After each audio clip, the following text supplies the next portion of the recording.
Hello, can you hear me? Hello. Yes, sir. Good morning. Yeah, good morning. Good morning. Just study this diagram, hydraulic circuit, where we stopped yesterday.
Let me see what to count.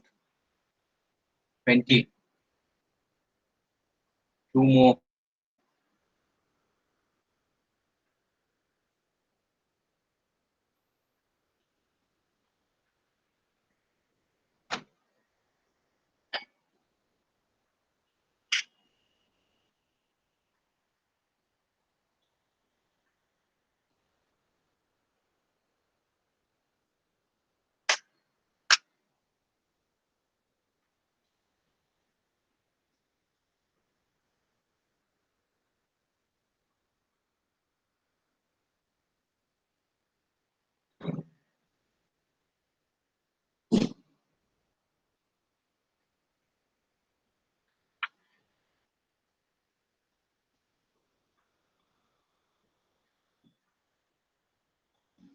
So you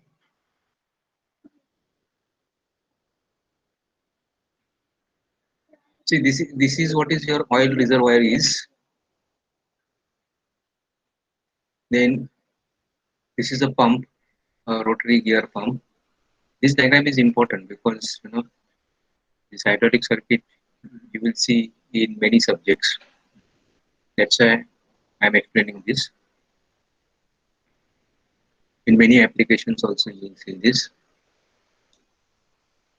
So from here, the function of the pump is like our water pump in every society. The function of the water pump is to take the water from the ground tank where the BMC water is stored and then pump it high overhead tank which is fitted on the terrace. So here this pump will suck the water and it will deliver. Now you have 5 by 3 ball. This is called as the 5 by 3 ball which is fitted in between you and your hydraulic tank. This is called as the power pack also. Power pack. Hmm. Also called as the power pack. So why this is called as the 5 by 3? Can anybody tell me why this is called as the 5 by 3? Anyone? I am audible, no?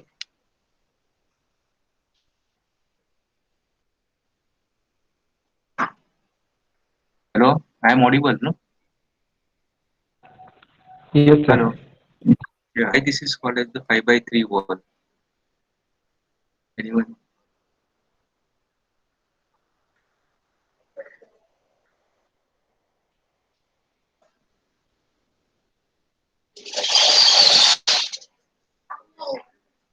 It is called as the 5 by 3 wall because there are 5 ports. 1, 2, 3, 4, and 5. So that first 5 represent the 5 ports. And there are 3 balls. 1, 2, and 3. So that's why this is called as the 5 by 3 wall. So 5 ports, 1, 2, 3, 4, and 5. And then 3 walls. That's why it is called as the 5 by 3 walls. Now the position of this wall can be changed, by these dogs. These are called the dogs. Like there is a lever here. This is called the reversing lever. When it is hit here, that means when it goes forward, when the ram will go forward, that time this lever will hit here, and due to this hitting, this rod will move and the position will be changed. It will come to this position. Correct. And again, when it comes back, this will be heated, and again the position will be changed. Now, what happens when the position changes? So let us assume the rod is hit and the position of the wall is like this. Now you can see clearly here, oil is sucked from this chamber, okay, and it goes here. So now this particular, this is the piston, and this is cylinder. This piston blocks this hole, isn't it? This piston has come exactly at this position. See, look at the position. That's why I had allowed you to study the circuit. Look at the position of the piston. See, there are three pistons, one, two, three, or also called as the walls. Uh, so this position is such that this opening is clear, whereas the position of this wall is such that this opening is blocked. Here also, these openings are clear. Now, since this opening is blocked, the oil which is sucked from here, you have to study from here. The pump starts rotating. The oil which is sucked from here, it cannot go here, isn't it? It cannot go here also, this side also. So it has no way, but it will go only from this part. Alright. And then whatever oil is there initially in this side. See, this is again what is the piston and this is a piston rod. So this has and this is a cylinder. So this piston has divided this cylinder into two parts, isn't it? So one part is this and another part is this. The volume over here will be less. The volume over here will be more. Why it will be less? Because of the piston rod. Because piston rod will occupy some space. So the volume over here will be volume of this minus volume of this. Whereas volume over here will be hello.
No, sorry. So now these are the positions. Okay, these are the five positions, and these are the three, walls. So now there is no way that oil only can go from here only, and whatever oil is here, that will be removed. Uh, Again, for this also there is no way, but it will go like this, like this, like this. It cannot go here, it cannot go here, so it has to go like this. So this is what is written. Hmm? Written. So obviously under this oil pressure, this piston will move. That means this ram is moving forward. Okay. Okay. Now once it hits here, okay, this rod will pull this, and the position of the walls will be such. Position of the wall will be such that now this will block this. ये जो है, it will come here. ऐसा आ जाएगा. Okay. This will come here. So again, this position will be blocked, and this will come here. All right. When this moves here, this will come here. Now what will happen? Huh? What will happen now? The coil which is here, it will come from here, and since this is open, uh, it will go to the tank when the position comes here. That is when this wall comes here. Right. Now this this will be what over here. Now what happens now? This pump is running. This oil will come. This oil will come. Okay. This position is here. That means this oil cannot come. You have to imagine now. Huh? So this oil cannot go here. So this oil will be going here only, because now the position of this is here. Okay. So the oil will go here like this. Okay. Whatever oil is here, it will come from here and it will go to the drain. It will go to the oil tank. So now the ram will move to this position, that is right hand position under the oil pressure, and this ram will come back. Right. Now there is something called as the throttle valve. This throttle valve. Now, throttle valve is used for controlling the speed. Controlling the speed. Right. See now, this is what is your forward speed. Okay, and this is what is your return speed. Uh, So if you move this in and out, you can note this passage of the oil will be controlled. Oil passage will be controlled, isn't it? And because of this oil passage, this area will be either decrease or increase, so that the volume of the oil will be uh, decrease or increase, right? Volume of the oil will be decrease or increase, right? So that the speed, the return speed can be made slow or can be made fast. Alright. So this is what is called the throttle valve. Throttle valve means throttling. It means throttling. Throttling means controlling the speed. And then you have one more here, relief valve. By any chance, suppose if the pressure of the oil uh, increases in the system, either here or suppose here, then that increase in pressure will cause damage to the system, damage to the system, so that accident will happen. So in order to relieve that pressure, there is a relief valve. So relief valve is set for certain pressure.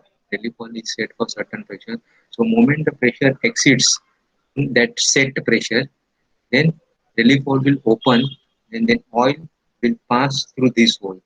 Oil will pass through this hole. It is like a overflow in our tank, like a overflow. When the water in our tank fills, okay, and uh, it will build a pressure, isn't it? It will build a pressure, and then finally the tank may burst. In order to avoid that, there is an overflow pipe which is given, or overflow hole is given at the top of the tank. So, moment the water or the fluid raises to that level, okay, uh, the water start draining from that overflow hole, so that the pressure is not built up. So same here also relief valve. So I hope uh, you understood this mechanism. Now this is your cutting speed, feed, and depth of cut. So how to calculate the cutting speed? The cutting speed is equal to length of the cutting stroke divided by the time taken by the cutting stroke. Length of the cutting stroke. Like suppose if the length of the cutting stroke is say 500 mm, okay, and the time taken by the cutting stroke is say 2 minutes. So what is the cutting speed? It is 2 by 500 divided by 2. So that is 250 millimeter per minute. So that you can convert it into meters per second, which is usually we are familiar. Hmm.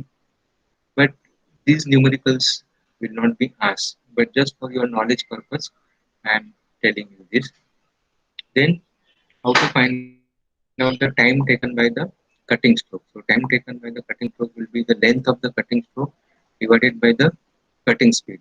Length of the cutting stroke divided by the cutting speed. And then time taken by the return stroke is generally half of the cutting stroke. So if this time is same 2 minutes, for the return stroke it will be 1 minute. And then total time will be, so you have to add both of this to add. So time taken, that is L upon 1000 into B. Why we are taking this 1000? Because length is in millimeter. So we are dividing by 1000. So you get it in meters. And then cutting speed is in meters per minute, whatever it is, or meters per seconds, right? So you get this time. So time, return stroke time will be m into cutting stroke time. So m is nothing but a ratio. It is time of return stroke divided by the time of cutting stroke. So this is usually 2, because usually this is half, because the return stroke is in the numerator, no? Like suppose if the time of cutting stroke is 2 minutes, time of return stroke is 1 minute. So generally it is 1:2, but not necessarily. It can be, depending upon situation, it can be 1:3 or 1:4 or 2:3, like that. Hmm. So that's why this ratio has been given. Hmm. So assuming suppose if m is equal to half, uh, and cutting stroke time is say 10 minutes, then half into 10, so that will be 5 minutes. And then obviously time taken in completing one double stroke. See, double stroke is forward and return. Forward and return will be addition of cutting stroke and return stroke. So this is all. So if you know the number of double strokes per minute, huh, see, there is no need to remember the formula. Then you have to just multiply this by the number of strokes. All right, and this is how you can get the total time, measuring time. So time taken in completing one double stroke is this, and total number of double strokes also you can calculate. That will be given by breadth of the job or width of the job. It is like this divided by the feet. Huh? Like suppose if the width of the job is say 100 mm and the feed is say uh, point or let us say 1 mm per double stroke. Feed is expressed in millimeter per double stroke. So if the feed is say 1 millimeter per double stroke, uh, then number of double strokes will be 100 divided by 1. So 100. If it is feed is millimeter per double stroke, then number of strokes will be 100 divided by 2. So that will be 50 strokes. So 50 strokes are required. And we know the time for one stroke, one double stroke. So time for one double stroke is say 2 minutes. And if there are 50 double stroke, then 50 into 2. So that is 100. 100 minutes it will take. I'll say. Hmm. So material removal rate can be found out by this. Why material removal rate is required? So once you have the material removal rate, you can find out the energy required or you can find out the power required. So you can decide upon the motor HP. And once the motor HP once is estimated or calculated, then you can design the structure. You can design the gearbox. So first you should understand or you should know what is the application, what you are going to do on the shaping machine, what is the material removal rate, that is whether you want to do only light applications or medium application or you want to design heavy machining. Heavy machining means obviously the structure will be big. Obviously the structure will be like Russian machines, all heavy machines. So if your design is for heavy machining, then it is not advisable to do light machining on that machines, because then you are not utilizing that machine properly. I say, right? Gold you are using it like a MS. I say, where MS is required, use MS only. Don't use gold. So once you know the MRR, that is material removal rate, then you can arrive at HP calculation. You can arrive at HP calculation.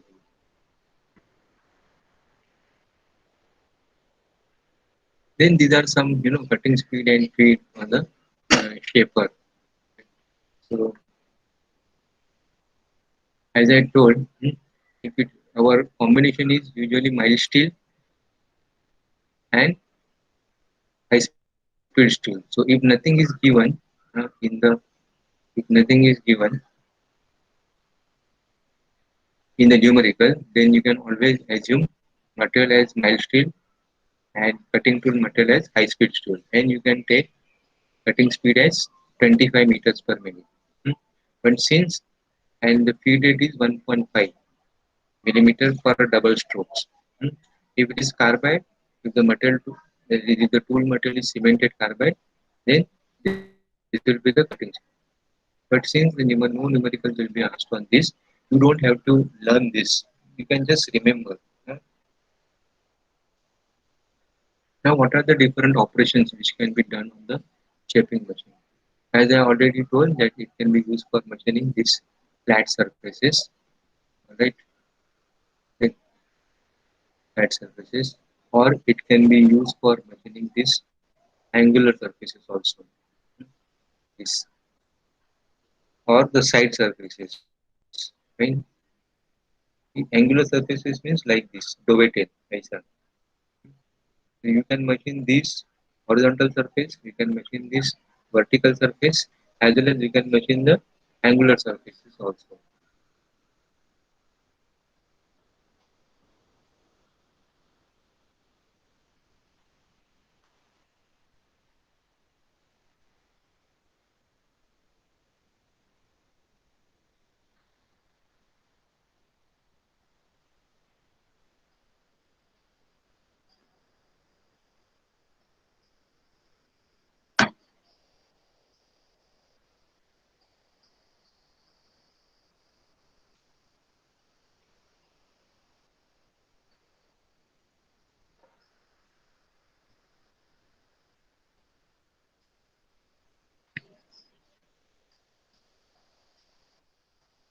All right. Let me close this.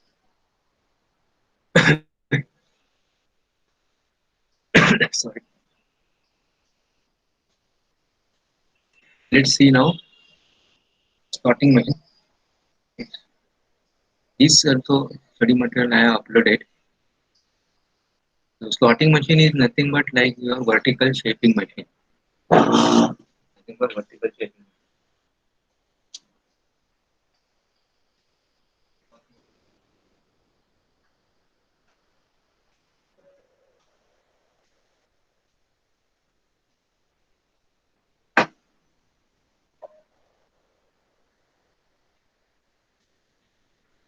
So slotting machine can be called as the vertical shaping machine, or it can be also called as the slotter.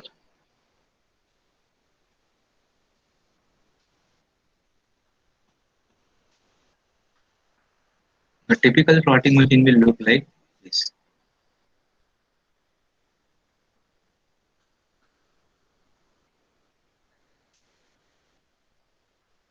I have a closed loop on this. This is, you can have a normal table as well as you can have rotary table also. So here the tool reciprocates up and down. Then you have a kind of a indexing. You have a kind of indexing mechanism here.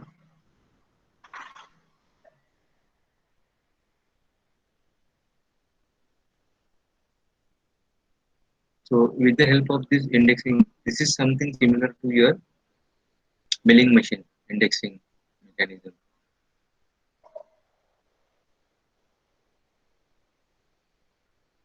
So with the help of, see now this indexing mechanism, it is fitted on a shaft.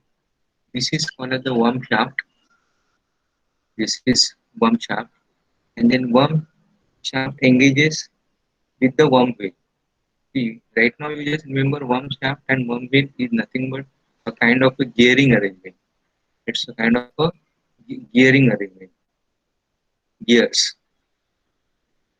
So moment you rotate this shaft will rotate, and this shaft is coupled with the worm wheel, so that worm will rotate, and the rotatable is mounted on that worm wheel, so that this will rotate.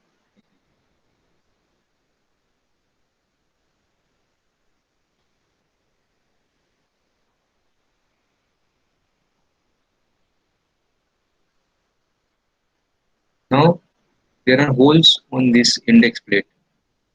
There are holes on this index plate. So this also I have explained you. Like suppose if you rotate this through one revolution, then one revolution of the workpiece will occur. So if you rotate through half the revolution, then this workpiece will be rotated through 180 degrees. So if you have say 36 holes over here, if we have 36 holes, remember if we have 36 holes on this plate, then each hole, like suppose this is called as the crank, then if I rotate this crank to one hole, then through how many degrees this table will rotate? 10 degree. 360 divided by 36. Again I will tell you, see, there are say 36 holes, isn't it? So this 36 holes will correspond to 360 degree rotation, because one circle or one revolution is nothing but 360 degree. One revolution is nothing but 360 degree. So one rotation of this will cause to rotate this through one revolution. So there are 36 holes. So when I am rotating through one hole, obviously it will rotate through the 10 degree. Okay. So this is one pitch circle diameter. Then there are series of holes like this. Series of, it's a one one row having 36 holes, another row having 72 holes. another row having 18 holes like that. So if I select 18 holes, voila,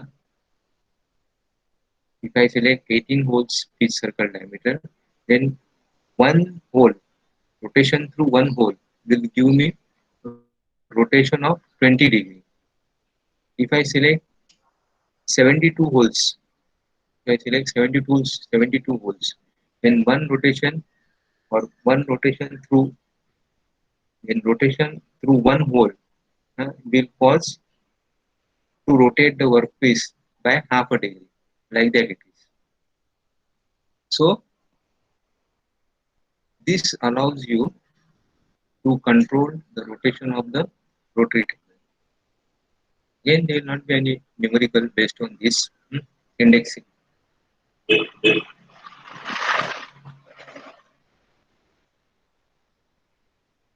So it is, as I said, it is a vertical axis shaper. Hmm. Tool moves vertically. The ram is vertical. Hmm. You have a hand operated or power operated rotary table. And usually the stroke is smaller.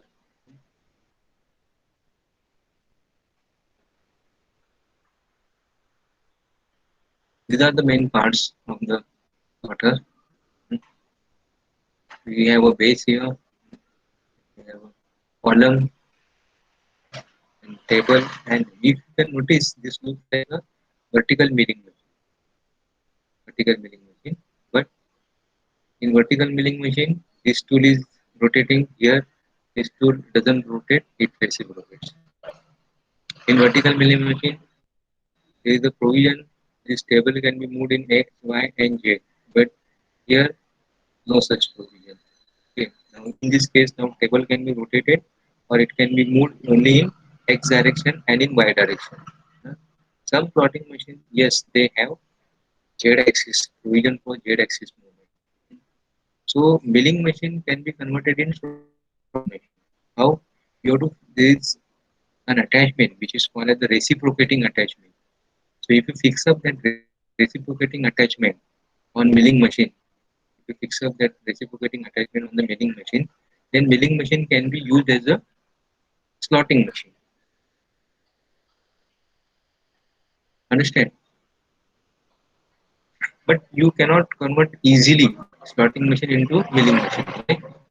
Because you need to have Z axis and plus you need to have rotary arrangement for rotating the tool. Rotary arrangement for rotating the tool. And of course the column and base, they are all cast. That is, they are all made up of cast iron and castings. So base is for the bed, then column is made up of cast iron, table is also made out of cast iron. So these are the important parts: base, column, table, and ram of a starting machine. Then size and specifications. Now, what are the important parameters here? That is stroke. This is the most important. 300. Then minimum is 0. Another important parameter is what is the maximum diameter that can be accommodated. Huh? Isn't it? So here maximum diameter is say 900. You understood maximum diameter? I'll show you the photograph like this. See now, consider this is the center line of the table. So the diameter of the workpiece will be decided by this distance from this here to here, here to here. This distance. You cannot have diameter of the workpiece more than double of this. Like suppose if this from this center line of this to this face of the column, if this is say 500, then you can have diameter of the workpiece little less than 1000, double of this. You cannot have exactly 1000 because if you try to have 1000, then it will touch here. So maybe 5 millimeter or 10 millimeter less. So this distance will determine the maximum size of the workpiece that can be accommodated on the slotting machine. I hope it is clear. So the important parameter is stroke and the diameter. The question which can be asked is again this only slotting. What is the purpose of slotter machine? How the slotting machine is specified? Alright. So these are the different parameters. These are, and there can be so many: length of the bed, the width of the bed, height of the bed. Then what are the speeds available on the machine? What are the feeds available on the machine? What is the HP? Then what is the weight of the machine? What is the weight of the machine? So that is also required, no, weight of the machine, because the machine tool manufacturer, suppose HMT has manufactured this and they want to dispatch to the site. So if I know the weight, then I can work out on the logistic. If it is say 1 ton, or if it is 5 ton, isn't it? Or if it is 10 ton, uh, then how to transport? Correct, no? Like suppose if it is 5 ton, then you need to have a big trailer having so many wheels, like Lal Bagh Ka Raja, heavy. So they have a big trailer, to carry, having you know uh, around say 12 or more than 12 wheels. So like that it is. So these are the additional parameters which you can always write. But this should be seen. Stroke. Errors will be avoided on this basis. That stroke should be seen in maximum diameter which can be accommodated. That has to be seen. Important. So like shaper you have here again slaughter drive mechanisms. Okay, there are various type of slaughter drive mechanism. One is slotted disc, another is variable speed, and then next is ironic drive, and then slotted link drive. Exactly like your shaping machines. So this is nothing but your quick return mechanism. Like in shaping machine, what we saw, quick return mechanism. So similarly, in slotting also you have quick return mechanism. Means what? When it is cutting from top to down, when it is cutting from top to down, it should go slowly, and whereas when it is returning, hmm, that is when it is moving from bottom to up, that time it should retract fast, and the tool also should be lifted up so that there is no rubbing. So again, here also there is a clapper box mechanism like shaping machine, and here also there is a quick return mechanism like your shaping machine. Exactly same shaping machine. Hmm. Because see why we want to lift, because slowly you have to give the cut. Like suppose if my depth of the keyway is say 10 mm, I cannot give a cut of 10 mm one shot. No way. You have to give a cut of say point 0.1, point 0.1, point 0.1, point 0.1 like so. So for that you have to lift the tool up, then go inside, then again down, then go inside, again down, go inside, again down, like that.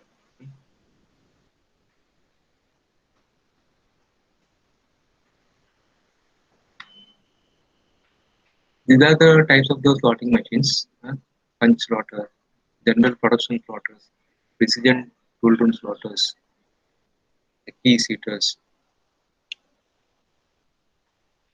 Work holding devices you're familiar: clamps, T-bolts, vice, carriage strips, special pictures for holding the work when is you're familiar.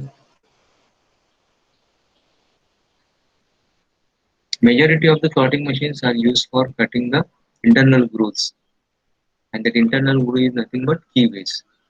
Okay, so there can be one keyway, there can be two keyway, and there can be four keyways. Moment it is more than one keyway, then we call it as a spline. Splines. Spline means it is nothing but having more number of keyways. When you say keyway, it will be only one group. One group. So if it is only one keyway, the depth will be obviously more. The depth of the keyway will be obviously more. Maybe say 10 mm. And if I'm using splines, like say 4 splines, huh, then the depth of the spline is always less. Usually 2 mm, not more than 2 mm. The spline gives you a positive, grip. So absolutely there is no slip.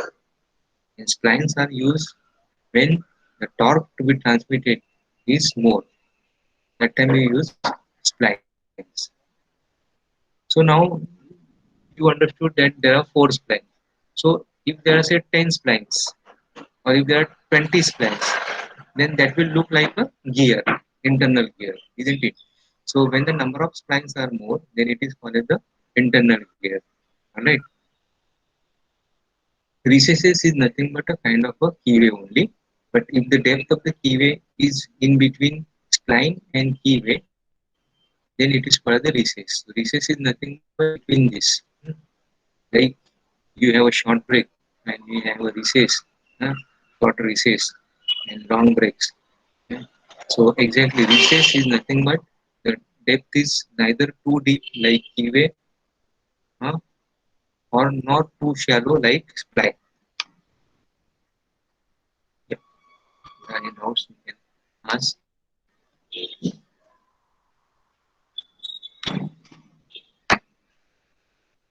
I wanted to start today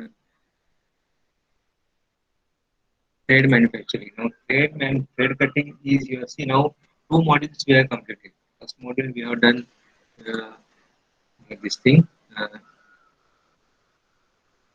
First module May we have done all this introduction to manufacturing process, then lathe drilling, boring and washing machine. Then second module we have done milling machine and reciprocating machine. And now in third module we'll be studying how to do thread cutting, then gear cutting, and various finishing processes like reaming, honing, lapping, buffing, and polishing. Thread rolling process is used to generate the threads, or it is used to cut the threads in mass production. In mass production, when the quantity is more, like say not 100, not 1000, when it is like say 10,000 pieces or 1 lakh pieces. So that time you go for thread rolling process. So this is what is your bar, round bar or workpiece. Only the threads has to be cut, and then you have 2 thread rolls. Whatever thread is to be cut, like say M20 by 1.5. So 20, as I told in CAMD, 20 is nothing but your outside diameter, and 1.5 is nothing but the pitch. So your thread roll, these are the thread rolls. This is one thread roll and this is another thread roll. So the thread roll should have a pitch of 1.5 mm. These are the threads. Thread rolls are hardened. These are one of the there are 2 rolls in between which your component or your workpiece is sandwiched. Alright. And then workpiece is not rotated positively. Workpiece is rotated only because of these rolls. Hmm. The rolls are driven positively. Positively means the drive is given to that roll. Drive is given to that roll, I say. So since the workpiece is kept in between these 2 rolls, it is rotated positively, I say.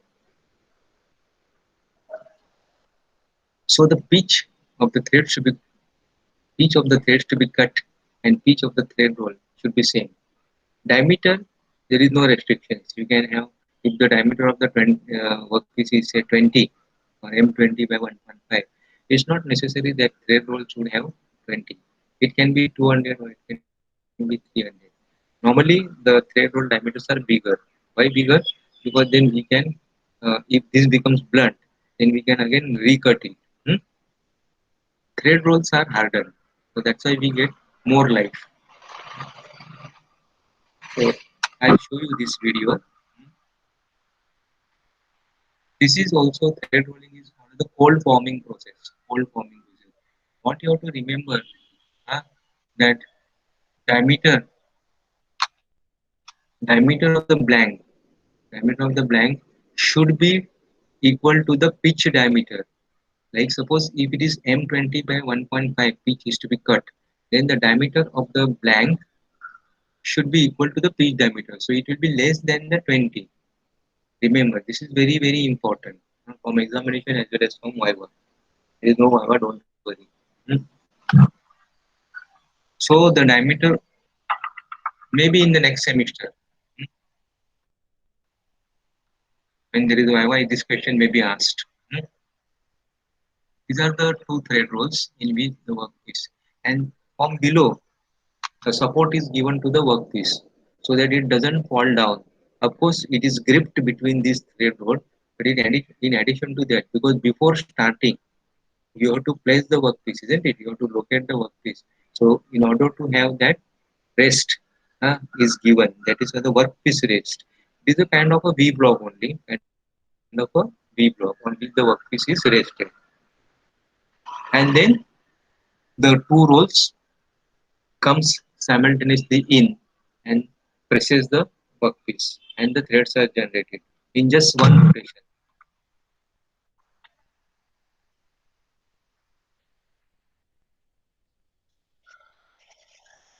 Thread rolling gives you good strength because the grain structure is not severed. It gives you good strength because it is reformed in continuous unbroken lines. So they have increased resistance. Rolled thread. Rolled thread means the threads which are cut on the rolling machine. They have increased resistance to stripping. Stripping means to cut off.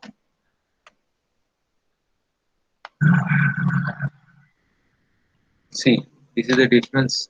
Uh, so this is normally cut thread. Cut thread means which is cut on the lathe machine.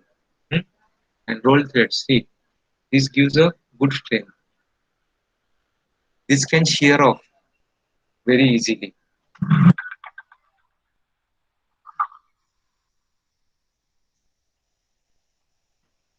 These are the smooth also. Rolled threads are smooth also. It is very simple. The mechanism is not that complicated. Uh, just it is hold. It is hold between two rolls. The rolls are rotating. Uh, the blank is kept, and in just one or two rotations of the workpiece, the threads are generated. Just in one or two rotation of the workpiece, the threads are cut or the threads are rolled very fast. So maybe actual cutting time will be 2 or 3 seconds, and then loading time and unloading time. See, one workpiece is kept, then this is already in touch with the workpiece, और then इसको आके दबा देते हैं, and the threads are cut. See, this is how the threads are generated. 2 or 3 rotations, the threads are cut. Hardly take 5 seconds, and loading and unloading another 10 seconds. So in a minute, you can get 3 to 4 pieces, depending upon your operator how fast he is in loading and unloading. The main skill is in loading and unloading. So that's why in order to improve the productivity, many times the thread loading machines are automated. That means even the loading and unloading is also automatic. Okay. The productivity is increased. All right, so we'll stop here because you have to go for you have to attend next lecture. If you have any doubt, you can ask. Otherwise, mm, you may leave. Thank you very much.